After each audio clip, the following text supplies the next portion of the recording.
நமது குன்றக்கடவுள் குமரனை காக்க தீபமேற்ற புதுச்சேரி மாநிலத்தில் வெறும் பெரும் தீயை ஏற்படுத்தி புரட்சி ஏற்படுத்தியவருக்கு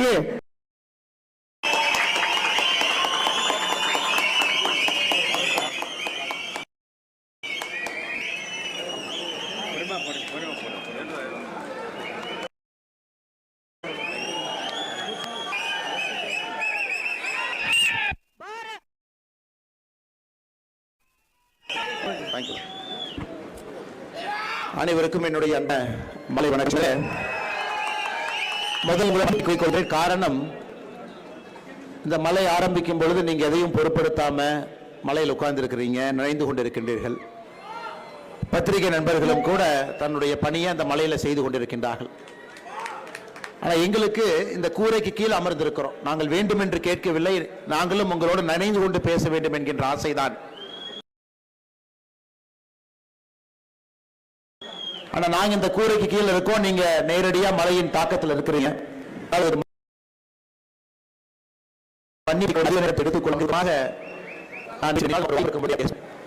இந்த அற்புதமான நிகழ்வுக்கு கடந்த 3 நாட்களாக வானிலை சரியில்லாத காரணமாக இருந்தும் சாயங்காலமாக மழை வந்தும் கூட அதை பொருட்படுத்தாமல் இங்கு வந்திருக்கக்கூடிய நம்முடைய இளைஞர் பெருமக்களுக்கு என்னுடைய நன்றிகளை தெரிவித்துக் கொள்கின்றேன். அதே போல புதுச்சேரி இளைஞர் அணியினுடைய தலைவர் உட்பட அருமை சகோதரர் காரணம், பெரும் முயற்சி எடுத்து சிரமப்பட்டு இந்த நிகழ்ச்சியை நடத்த வேண்டும் என்று நடத்தி கொண்டிருக்கின்றீர்கள் என்று வருண பகவான் உங்களுக்கு ஒத்துழைப்பு கொடுக்கல. அதை பற்றி வருத்தப்படாதீங்க. எப்பொழுதும் சோதனை வரும்பொழுதுதான் நீங்கள் இன்னும் ஒரு பெரிய தலைவராக அடுத்த கட்டம் வருவீங்க. இதே புதுச்சேரியில மறுபடியும் நாம் ஒரு இளைஞர் மாநாட்டை நாம் நடத்துவோம். எனக்கு நிச்சயமாக வருண பகவான் நமக்கு ஒத்துழைப்பு கொடுப்பாங்க. மிகச் சிறப்பாக ஒரு நிகழ்வை நாம் நடத்துவோம். ஆனால் உங்களுடைய முயற்சிக்கு என்னுடைய பாராட்டுக்கள். போட்டுதலுக்குரிய நம்ம எல்லாம் வழிநடத்திக் கொண்டிருக்கக்கூடிய மாநிலத்தினுடைய தலைவர் அண்ணன் VP ராமலிங்கம் அவர்கள், உங்களுடைய அன்பை எல்லாம் பெற்றிருக்கக்கூடிய நம்முடைய உள்துறை அமைச்சர் அண்ணன் நமச்சிவாயம் அவர்கள், நம்முடைய அற்புதமான அமைச்சர் அண்ணன் ஜான்குமார் அவர்கள், நம்முடைய ராஜ்யசபாவினுடைய பிரதிநிதியாக MP-யாக இருக்கக்கூடிய அருமையண்ணன் செல்வ கணபதி அவர்கள், நம்முடைய மாண்புமிகு சட்டமன்ற உறுப்பினர்கள், நம்முடைய அன்பையெல்லாம் பெற்றிருக்கக்கூடிய அண்ணன் கல்யாண சுந்தரம் அவர்கள், அண்ணன் சாய் சரவணன் அவர்கள், அருமையண்ணன் செல்வம் அவர்கள், அருமையண்ணன் தீபந்தன் அவர்கள், மாநிலத்தினுடைய பொதுச்செயலாளர்கள் அருமையண்ணன் மோகன்குமார் அவர்கள், லட்சுமி நாராயணன் அவர்கள், இளைஞரணியினுடைய மாநில பொதுச்செயலாளர்கள் விக்ரமன் அவர்கள், அமல்ராஜ் அவர்கள், முன்னறிக்கையில் இருக்கக்கூடிய பாரதிய ஜனதா கட்சியினுடைய மாநில பொறுப்பாளர்கள், மாவட்ட தலைவர்கள், இளைஞரணியினுடைய எல்லா பொறுப்பாளர்கள், பத்திரிகை நண்பர்கள், அருமை சொந்தங்களே, இந்த அற்புதமான நேரத்தில் சுவாமி விவேகானந்தர் அவர்களுடைய 163வது பிறந்தநாள் விழாவில் புதுச்சேரி மாநிலம் முழுவதுமே நடத்தப்பட்ட இந்த கிரிக்கெட் பந்தயம் நேற்று அதனுடைய இறுதி போட்டியை எட்டி இன்னைக்கு பரிசளிப்பு விழா நடந்து கொண்டிருக்கிறதுனால இதில் பங்கேற்ற எல்லா இளைஞர்களுக்கும் என்னுடைய நெஞ்சார்ந்த வாழ்த்துக்களை வணக்கங்களை தெரிவித்து, வெற்றி பெற்றவர்களுக்கு என்னுடைய வாழ்த்துக்களையும் தெரிவித்துக் கொள்கின்றேன். பெருமளவில் பங்கேற்ற எல்லா இளைஞர் படைக்கும் கூட இன்னும் பெருமளவு அடுத்து நம்முடைய பாரதிய ஜனதா கட்சி புதுச்சேரி நடத்தக்கூடிய எல்லா விளையாட்டு போட்டிகளிலும் கூட நீங்கள் பங்கேற்க வேண்டும் என்கின்ற அன்பான வேண்டுகோளையும் இந்த நேரத்தில் உங்களுக்கு வைக்கின்றேன். அருமை சொந்தங்களே, சுவாமி விவேகானந்தர் அவர்களை பொறுத்தவரை அவர் வாழ்ந்தது வெறும் 39 வயது மட்டும்தான். வெறும் 39 வயது. பெரிய பெரிய மனிதர்கள் நம்முடைய பூமியில கணித மேதை ராமானுஜமாக இருக்கட்டும், ஆதி சங்கரர் அவர்களாக இருக்கட்டும், பெரிய மனிதர்கள் எல்லோருமே 40 வயது அவங்க பார்த்தது கூட கிடையாது. எல்லாருமே 40 வயசு கீழே தான். ஆனா அவர்களுடைய கர்ம யோகம், அவர்கள் ஒரு வாழ்க்கையில் அவர்களுடைய சிந்தனை ஒரே சிந்தனை, அதை எடுத்து தன்னுடைய வாழ்க்கை முழுவதும் அர்ப்பணித்து தாய் சரஸ்வதியினுடைய அருளை பெற்று மிக கம்பீரமாக அந்த 39 ஆண்டையும் கூட வாழ்ந்தவர்கள். சுவாமி விவேகானந்தரை பொறுத்தவரை நமக்கு நிறைய பேருக்கு தெரியும். 1893 அமெரிக்கா சென்று சிகாகோவில் செப்டம்பர் மாதத்தில் உலக சமய நல்லிணக்க மாநாட்டில் மிக அற்புதமாக பேசினார்கள் என்று நமக்கு தெரியும். ஆனால் எத்தனை பேருக்கு தெரியும், சுவாமி விவேகானந்தர் அவர்கள் நம்முடைய கன்னியாகுமரிக்கு 1892 டிசம்பர் 25ஆம் தேதி வர்றாங்க அமெரிக்கா போடுவதற்கு ஒரு ஆண்டுக்கு முன்பு. அப்ப தூரத்தில் இருக்கக்கூடிய பாறையை பார்க்கறாங்க. 2-3 மீனவ நண்பர்களை பார்த்து கேட்கிறாங்க, யாராவது இதுவரை நீந்தி அந்த பாறைக்கு போயிருக்கிறாங்களான்னு. மீனவ நண்பர்கள் சொல்கின்றார்கள், யாரும் இதுவரை போகல அப்படின்னு. யாரும் போகவும் கூடாது, யாரும் இதுவரை சென்றதும் இல்லை என்று. சாமி விவேகானந்தர் அவர்கள் நேரடியாக கன்னியாகுமரி அந்த குமரி முனையில கடலுக்குள் அப்படியே தாண்டி குதித்து அந்த பாறையை நோக்கி நீந்தி செல்கின்றார். 25 டிசம்பர் 1892 அந்த பாறைக்கு போனோடனே அங்க நேரா தவத்தில் ஈடுபடுறார். 25 முழுவதும் தவம், 26 முழுவதும் தவம். எல்லாரும் பார்க்கறாங்க, மீனவர்கள் பார்க்கறாங்க, யார் இந்த மனிதன் நீந்த முடியாத கடல்ல, ஆர்ப்பரிக்கக்கூடிய கடல்ல நீந்தி போய் பாறையின் மீது நேத்து உட்கார்ந்தாரு, இன்னைக்கு முழுமையா உட்கார்ந்திருக்கார். 27வது டிசம்பர் அந்த நாள்ல மீனவர்கள் படகு எடுத்துக்கிட்டு போய் தவத்தில் இருந்த விவேகானந்தருடைய தவத்தை கலைத்து கரைக்கு கூட்டிட்டு வர்றாங்க. சோ இந்த மனிதர் முழு நேரமும் 3வது நாள் தவத்திலிருந்து கலைந்து வெளியே வருகின்ற விவேகானந்தர் சொல்றாரு, இந்தியா இன்னைக்கு நல்லா இல்ல, பாரதம் இன்னைக்கு சிறப்பா இல்ல. இந்த பாரதத்துல நிறைய பிரச்சனைகள் இருக்கு, ஜாதிகள் பிரச்சனை, மதங்கள் சண்டை போட்டுக்கிறாங்க, ஆங்கிலேயர்களுடைய ஆதிக்கத்துக்கு கீழே இருக்கும். இந்த பாரதம் ஒரு பெரிய நாடாக வருமா அப்படிங்கிற சந்தேகம் நமக்கு இருக்கு. சுதந்திரம் கிடைக்குமான சந்தேகம் இருக்கு. 1892 அவர் பேசுறாரு, நீங்க ஞாபகம் வச்சுக்க. அப்ப விவேகானந்தர் சொல்றாரு, என்னுடைய தவத்தில் இருக்கும் பொழுது எனக்கு பாரத அன்னை காட்சி அளித்தாள் அப்படிங்கிறார். பாரத அன்னையை நான் பார்த்தேன், இந்த பாரதத்தினுடைய விஸ்வரூபத்தை நான் பார்த்தேன், இந்த பாரதம் இன்னும் 100 ஆண்டுகள் கழித்து எப்படி இருக்கும் என்பதை நான் பார்த்தேன், இந்த பாரதம் எவ்வளவு பெரிய நாடாக வர முடியும் என்பதை நான் பார்த்தேன். அது எனக்கு பெரிய நம்பிக்கையை கொடுத்திருக்கிறது. ஒரு சன்னியாசிக்கு, ஒரு ஆன்மீக பாதையில் இருக்கக்கூடிய எனக்கு பாரத தாய் காட்சி அளித்து ஒரு பெரிய நம்பிக்கை விதைத்திருக்கின்றார்கள் என்று. இதை நாம் எப்பொழுதுமே மறக்க கூடாதுங்க. விவேகானந்தருடைய சிந்தனை என்பது ஒரு பாரத அன்னையினுடைய முழு பரிணாமம் என்பது ஒரு வளர்ந்த நாட்டில் இளைஞர்களுடைய முழு சக்தியை பயன்படுத்தி அந்த நாடு அடுத்த கட்டம் செல்ல முடியும் என்கின்ற காட்சியை பார்த்த பிறகு அவருக்கு நம்பிக்கை வந்துச்சு. விவேகானந்தரை பத்தி இன்னும் ஆழமா பேசணும் அப்படின்னா 1863 அவருடைய இளம் வயது முழுவதுமே நமக்கு என்ன சந்தேகம் இருக்கு, அதே சந்தேகம் விவேகானந்தருக்கும் இருந்துச்சு. அவருடைய குரு ராமகிருஷ்ண பரமஹன்சரை கொடுத்த பொழுது அவரை குருவை அவர் ஏத்துக்கவே இல்லைங்க. நிறைய கேள்வி கேட்டார், அந்த குருவே சந்தேகப்பட்டார். அந்த குருவுக்கு எப்படி வாழ்க்கையினுடைய எல்லா கேள்விகளுக்கும் விடை எப்படி குருவுக்கு தெரியும் என்று கேட்டார். ஆனா சுவாமி விவேகானந்தர் அவர்களும் எப்படி ராமகிருஷ்ண பரமஹன்சரை சந்தேகப்பட்டாரோ, ராமகிருஷ்ண பரமஹன்சரும் விவேகானந்தரை தன்னுடைய சீடனாக ஆரம்பத்தில் ஏத்துக்கல. அவரும் விவேகானந்தருக்கு பரீட்சை வைத்தார், விவேகானந்தரும் தன்னுடைய குருவுக்கு பரீட்சை வைத்தார். அந்த பரீட்சையில 2 பேருமே தேர்ந்த பிறகுதான் சீடன் குருவாக ராமகிருஷ்ண பரமஹன்சரை ஏற்றுக்கொள்கின்றார். ராமகிருஷ்ண பரமஹன்சர் தன்னுடைய சீடனாக சாமி விவேகானந்தரை ஏற்றுக்கொள்கின்றார். ராமகிருஷ்ண பரமஹன்சர் அவர்கள் இறைவனுடைய பாதத்தில் அடைந்த பிறகு சன்னியாசி தீட்சத்துல நரேந்திர தத்தா என்கின்ற பெயரை சுவாமி விவேகானந்தா என்கின்ற பெயரை மாத்திக்கிறாங்க. மகா காளிய வணங்குறாங்க, ஒரு பெரிய ஆன்மீக தேடல்ல ஈடுபடுறாங்க. 4 ஆண்டுகள் இந்தியா முழுவதும் சுத்தி சுத்தி சுவாமி விவேகானந்தர் அவர்கள் வருகின்றார். 4 ஆண்டுகள் ஏழைய பார்க்கறாங்க, இறந்து போனவங்க பார்க்கறாங்க, பிச்சை எடுக்கிறவங்களை பார்க்கறாங்க, வாழ்க்கையில தேடல் இருக்கிறாங்க, உண்மை சத்தியம் என்ன அப்படிங்கறத தேடுறாங்க. அதன் பிறகுதான் தவ வாழ்க்கைக்கு வர்றாங்க 1892. எதற்காக இல்லை சொல்லுகின்றேன் என்றால், இன்னைக்கு நம்முடைய இளைஞர்கள் நீங்க ஒரு பெரிய ஆளாக வர வேண்டும் என்றால், பெரிய ஒரு மனிதராக வர வேண்டும் என்றால், வாழ்க்கையில ஒரு கேள்விக்கான பதிலை நீங்க கண்டுபிடிக்கணும். நான் ஏன் பிறந்தேன் என்கின்ற கேள்விக்கான பதிலை கண்டுபிடிச்சீங்கன்னாங்கத்தான் என்னை பொறுத்தவரை உங்க வாழ்க்கையை ஆரம்பிக்குது. உங்க பிறந்த தேதி இருக்கலாம், பிறந்த வருஷம் இருக்கலாம், நீங்க பர்த்டே கொண்டாடலாம், அதெல்லாம் ட்ரெய்லர் மட்டும்தான். நான் ஏன் பிறந்தேன் என்கின்ற கேள்விக்கு பதில் கிடைத்த நாள் தான் இந்த பூமியில நீங்கள் பிறந்த முதல் நாளாக அது கணக்கு. அதுவரை அந்த நாளை நோக்கி செல்வதற்கான விஷயங்களை பார்க்கிறேன்.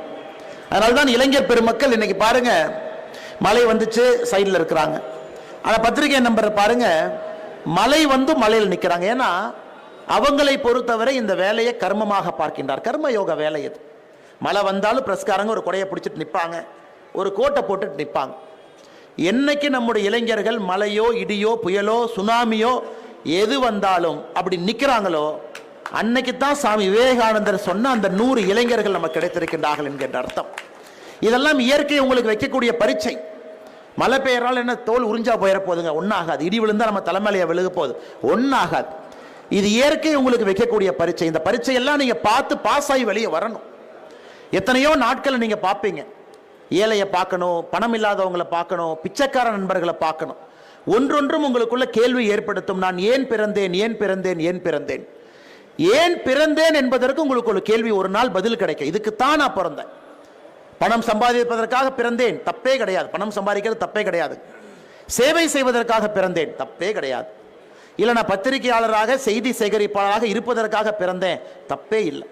ஆனால் ஏன் பிறந்தேன் என்பதை நீங்கள் மிக வேகமாக கண்டுபிடிக்க வேண்டும் என்கின்ற அன்பான வேண்டுகோளை நான் வைக்கின்றேன். காரணம், அது சொன்னீங்கன்னா மட்டும்தான் உங்கள் மனசு சமாதானம் ஆகும். உங்கள் மனசு சமாதானம் ஆகாத வரைக்கும் என்ன கிடைச்சாலும் நீங்கள் அதை ஏற்றுக்கவே மாட்டீங்க. ஒரு வீடு வாங்கினீங்களா, இன்னும் 2 வீடு வேணும். ஒரு கார் வாங்கினீங்களா, 2 கார் வேணும். அமைச்சர் ஆயிட்டனா அடுத்து ஒரு பொறுப்பு வேணும். முதலமைச்சர் ஆயிட்டனா அடுத்து பிரதமர் ஆகணும். பிரதமர் ஆயிட்டனா அடுத்து என்ன ஆகணும்? இன்னைக்கு டொனால்டு ட்ரம்ப்பை பாருங்க. இன்னைக்கு அவருடைய சமூக வலைதள பக்கத்தில் போட்டிருக்காரு, அமெரிக்காவுடைய பிரதமரும் நான் தான், ஜனாதிபதியும் நான் தான், வெனிசுலா நாட்டினுடைய ஜனாதிபதியும் நான் தான்ங்கிறார். அப்பனா அவருக்கு அமெரிக்கா ஜனாதிபதியாயும் பத்தல, பக்கத்தில் இருக்கக்கூடிய வெனிசுலாவுடைய ஜனாதிபதி ஆக முடியுமா? இல்லை அங்கே கிரீன்லாந்து டென்மார்க்கில் இருக்குது, அதுவும் நம்ம பிடிக்க முடியுமா? அப்படி. ஆனால் மனிதனுக்கு பொறுத்தவரை ஒரு பணமோ, ஒரு பொருளோ, ஒரு பொறுப்போ, ஒரு பவரோ அது நிறைவு என்பதற்கு அர்த்தம் இல்லை. அதனால் தயவு செய்து நம்முடைய இளைஞர்கள் ஒரு தன்மையோடு ஸ்டெடியாக ஆரோக்கியமான வாழ்க்கையை நீங்கள் வாழ வேண்டும் என்றால் ஏன் பிறந்தேன் என்பதை நீங்கள் கண்டுபிடிக்க வேண்டும் என்கின்ற அன்பான வேண்டுகோளை சுவாமி விவேகானந்தர் அவர்களுடைய இந்த பிறந்த நாளில் உங்கள் முன்னால் வைக்க வேண்டும் என்று நான் நினைக்கின்றேன். அருமை சொந்தங்களே, அது மட்டும் இல்லை, நீங்கள் விவேகானந்தரை படிக்க வேண்டும் என்றால் லெட்டர்ஸ் பை சுவாமி விவேகானந்தா என்கின்ற புத்தகம் இருக்கு.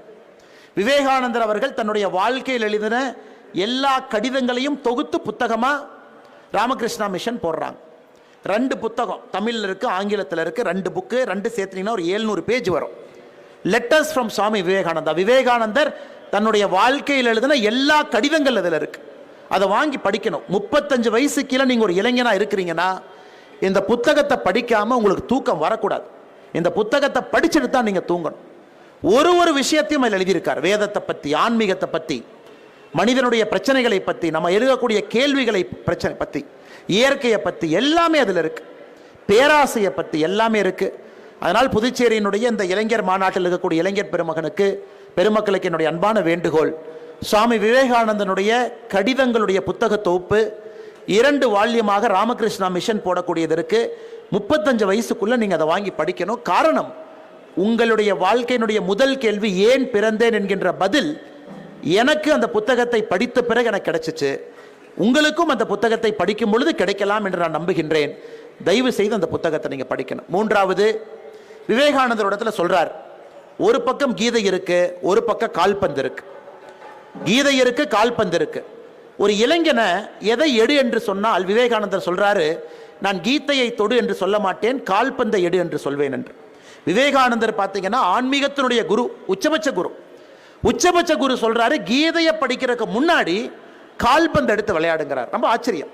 ஒருத்தர் கேட்டார், சாமி நீங்க கீதையை படின்னு தானே சொல்லணும், ஏன் கால்பந்து எடுத்து விளையாடுறீங்கன்னு சொல்றாங்க. தம்பி, நீ கால்பந்து எடுத்து விளையாண்டு உடல் உறுதியாக எஃகு போல இருந்தா மட்டும்தான் கீதையை படிச்சா என்னன்னு உனக்கு புரியும் அப்படிங்கிறார். நீ உடம்பை ஆரோக்கியமாக, தேகத்தை வலிமையாக, இரும்பு போல எஃகு போல உன்னுடைய உடம்பை வைத்துக் கொள்ளவில்லை என்றால் நீ கீதை எடுத்து படித்தாலும் பிரயோஜனம் இல்லை என்று சாமி விவேகானந்தர் சொல்லுகின்றார். அதனால் இன்னைக்கு இளைஞர்களுடைய அடிப்படை என்பது உங்களுடைய உடல் ஆரோக்கியம். அதுக்கு மேலே எதுவுமே கிடையாது. 35 வயசு 40 வயசுல ஆரோக்கியமா இருக்கணும். 6 பேக் என்பது ஃபேஷன், அதெல்லாம் விடுங்க. நீங்க குமிஞ்சு ஒரு பொருளை எடுக்கும் அளவுக்கு உடல் ஆரோக்கியம் இருக்கணும். ஃபங்க்ஷனல் ஃபிட்னஸ் தான் என்னங்க? குமிஞ்சு ஒரு பொருள் எடுக்கணும், பாடி ஸ்ட்ரெச் ஆகணும். ஒரு பாத்ரூம்ல வழுக்குனீங்கன்னா கூட உடம்பு பின்னாடி இடுப்பு பிடிக்கக்கூடாது. நம் உடம்பை பொறுத்தவரை நீங்க பாத்ரூம்ல வைக்கி விட்டு விழுந்தா கூட ஒன்றும் ஆகக்கூடாது, எந்திரிச்சாலாம் நார்மலா நிக்கலாம். இன்னைக்கு நம்ம கால் வச்சு வழுக்குனாவே இடுப்பு சுளீர்னு பிடிக்குது, நடந்து போனாவே கால் தடுமாறுது. நமக்கு ஃபங்க்ஷனல் ஃபிட்னஸ் இல்லை. எத்தனையோ பேர் ஜிம்முக்கு போய் வெயிட்டை தூக்கி 6 பேக் வச்சிருப்பாங்க, ஆனா அந்த புல்தடிக்கு பைல்வான் சொல்ற மாதிரி கீழே விழுந்தாக எதுவும் இடுப்பு பிடிச்சிக்கிச்சுங்க, ஆனா சிக்ஸ் பேக் இருக்குங்கிறாங்க. விவேகானந்தர் அது போன்ற உடல் ஆரோக்கியத்தை சொல்ல, ஃபங்க்ஷனல் ஃபிட்னஸ், யோக கலையை நல்லா பண்ணுங்க. இன்னைக்கு ஹட்டா யோகா நிறைய இருக்கு, அங்கமர்தன யோகா.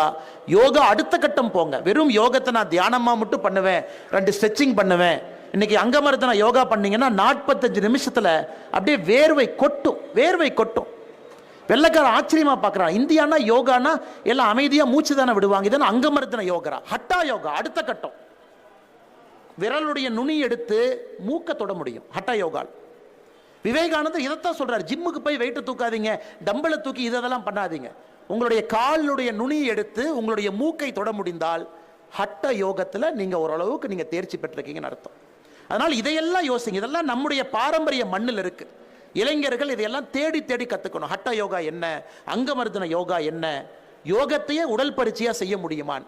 இதெல்லாம் செய்யும் பொழுது சத்தியமா உங்க உடம்புல கேன்சர் என்கின்ற நோய் வருவதற்கு வாய்ப்பே இல்லை. ரிசர்ச் என்ன சொல்லுதுங்க, உடம்புல கேன்சர் செல் இருக்குன்னா நார்மல் செல்லை விட 7 மடங்கு அது சாப்பிடணும். ஒரு கேன்சர் செல் உடம்புல இருக்கு. இன்னைக்கு எங்க பார்த்தாலும் கேன்சர், எந்த வீட்டுக்கு போனாலும் கேன்சர். மாமா வீட்டுக்கு போனா கேன்சர், சித்தப்பா வீட்டுக்கு போனா கேன்சர். ஆனா பேரை மட்டும் மாத்தி மாத்தி சொல்றாங்க. என்ன பேரு நமக்கே புதுசா இருக்கு. கேன்சர் ஏன் வருதுங்க? கேன்சர் செல் நார்மலா இருக்கிற செல்லை விட அது 7 மடங்கு அந்த கேன்சர் செல்லுக்கு எனர்ஜி வேணும். அப்ப கேன்சர் செல்லுக்கு போற எனர்ஜியை குறைச்சிட்டீங்கன்னா கேன்சர் செல் செத்து போயிடும். எப்படி நாம பண்ணணும்? இத்தனை காலமாக இந்தியாவில் பாரதத்தில் விரதம் இருந்தோம்.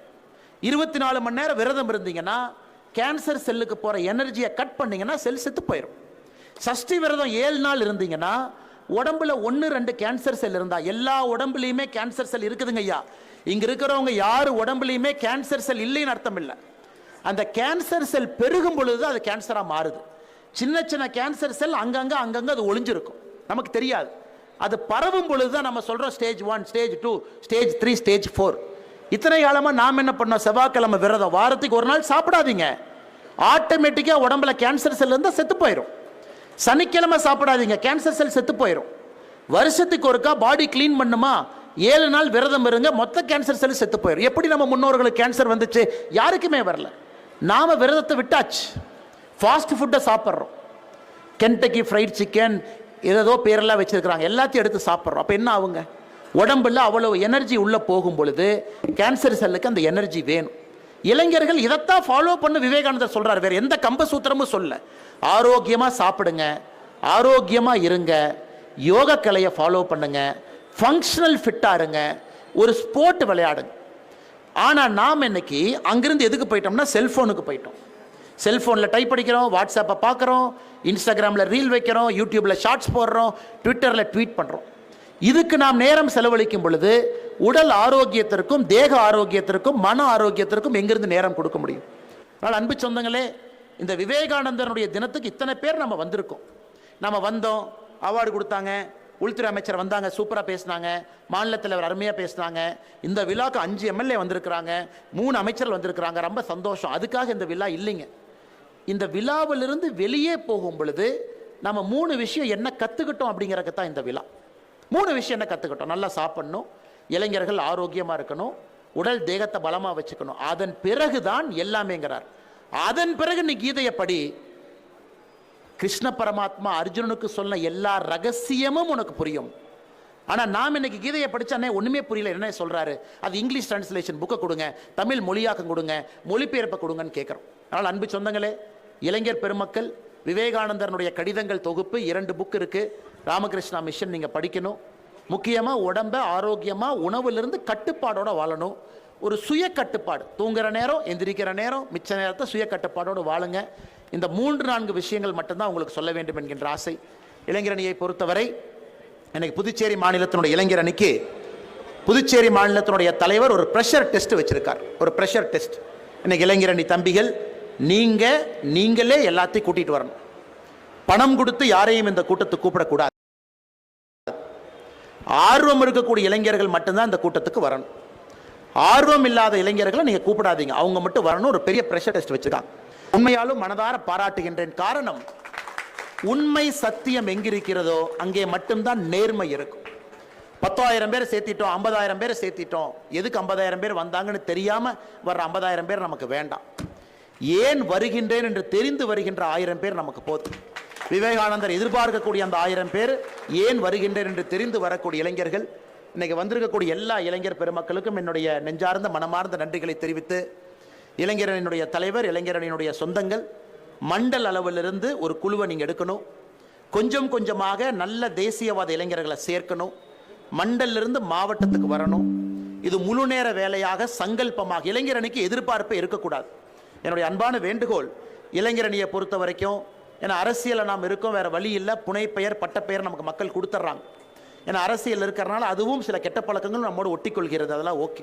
ஆனால் இளைஞரணியை பொறுத்தவரை எதுவுமே இல்லாத ஒரு கர்ம யோகியாக இளைஞரணியில் இருக்கக்கூடிய தம்பிகள் இருக்கணும். அவங்களுக்கு டைட்டில் தேவையில்லை, பொறுப்பு தேவையில்லை.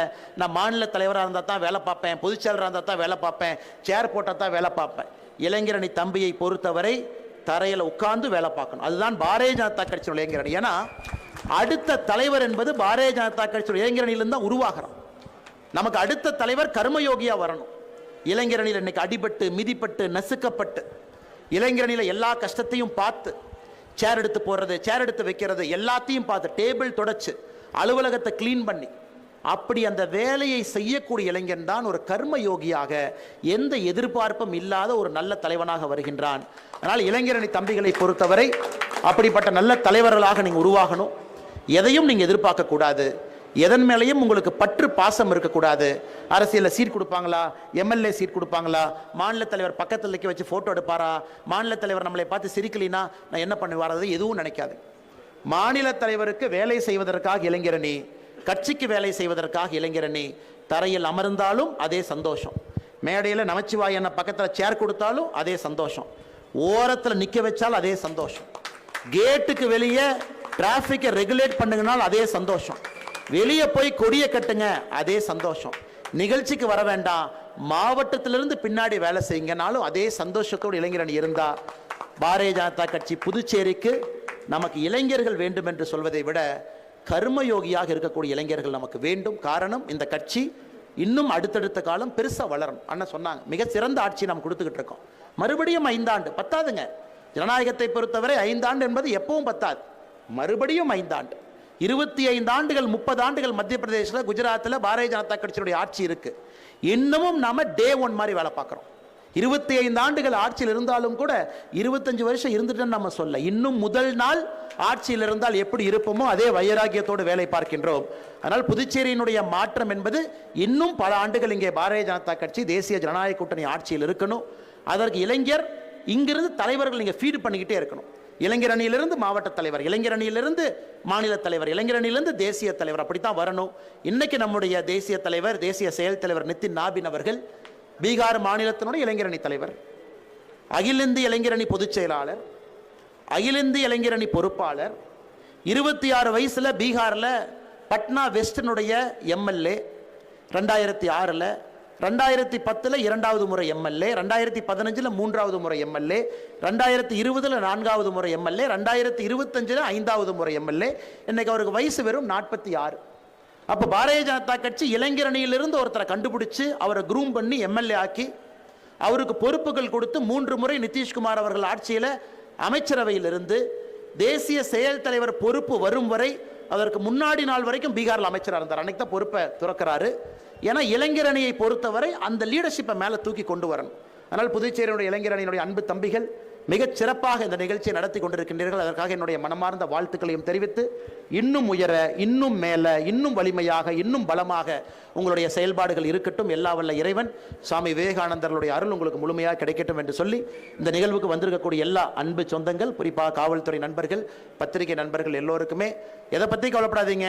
ஒரு 2 காலி சேர் இருந்தால் ப்ரெஸ் அவங்க ஃபோட்டோ எடுப்பாங்க, அதை போடுவாங்க, அதை ட்ரோல் பண்ணுவாங்க, அதை மீம் பண்ணுவாங்க. அது எல்லாம் எதையும் கண்டுக்கூடாது. நமக்கு தேவை 100 இளைஞர்கள் வந்தாலும் அந்த 100 பேர்த்தை வைத்து கட்சியை வளர்த்துக்கிட்டு போகணும். 1 பேர் இருந்தாலும் நாங்கள் பேசுவோம், 50,000 பேர் இருந்தாலும் பேசுவோம், 5 லட்சம் பேர் இருந்தாலும் பேசுவோம். ஏன்னா எங்களுடைய கடமை அது. அதனால் மிகச்சிறப்பாக நடந்து கொண்டிருக்கக்கூடிய இந்த விழாவில் வந்திருக்கக்கூடிய எல்லோருக்கும் நன்றி தெரிவித்து, வாழ்த்துக்களை தெரிவித்து என்னுடைய உரையை முடித்துக் கொள்கின்றேன். நன்றி, வணக்கம். பாரத் மாதா கி ஜெய்.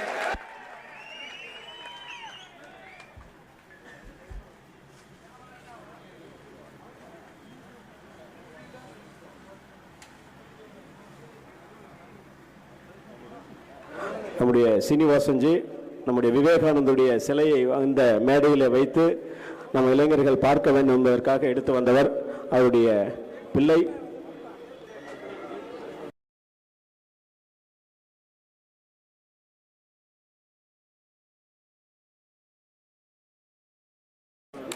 நம்முடைய மரியாதைக்குரிய அண்ணாமலைஜி அவர்களுக்கு புத்தகத்தையும் விவேகானந்தர் புகைப்படத்தை வழங்கியிருக்கிறார்.